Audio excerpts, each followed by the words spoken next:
Le président Patrice Talon considère à tort la présidence comme le rôle d'un patron à la tête d'une entreprise. La différence entre un président et un patron d'entreprise, c'est que le patron d'entreprise, ses employés travaillent pour lui, alors que le président travaille pour le peuple, et ce n'est pas le peuple qui travaille pour le président. Premier point.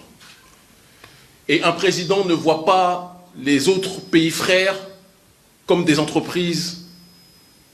ennemies. Il voit ces pays frères comme des entités d'un grand ensemble qui doivent faire corps pour faire résistance à d'autres ensembles qui peuvent leur être hostiles. Au moment où nous menons une guerre de décolonisation en Afrique francophone, au Sahel, mais pas seulement, contre l'oligarchie française, appelée communément la France-Afrique, au moment où l'armée française est chassée par la volonté populaire de différents pays au Sahel, au moment où les États-Unis d'Amérique, à travers leur armée, voient aussi leur zone d'influence reculer suite à la volonté populaire amenée par nous autres et différentes autres voix, comme ma sœur et amie, proche camarade Nathalie Yamb qui est dans cette salle, au moment où cette armée américaine recule, le président Patrice Talon décide de renforcer ses liens avec des entités qui sont connues comme étant les entités responsables de la situation de déstabilisation au Sahel. Doit-on rappeler que c'est l'armée française et l'armée américaine qui ont conjointement assassiné le guide de la révolution libyenne, Muammar al-Kadhafi?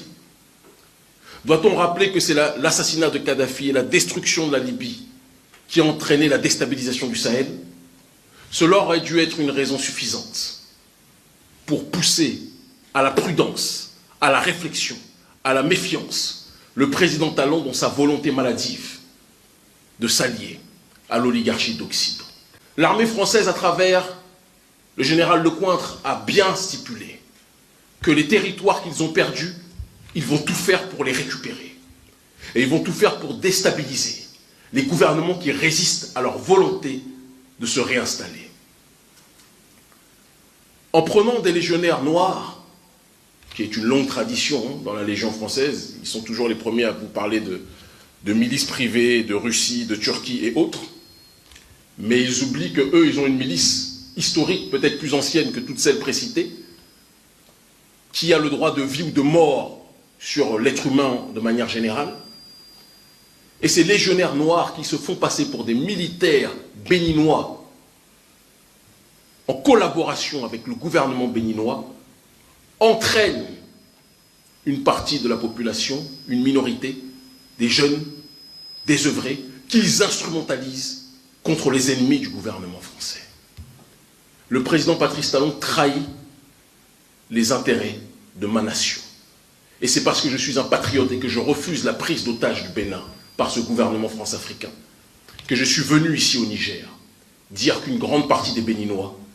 ne se sont pas concernés par la démarche du président Talon et que cette grande partie de Béninois s'oppose à cette collaboration du président Talon avec le président Emmanuel Macron et avec l'armée française et ses sous-traitants de la Légion étrangère.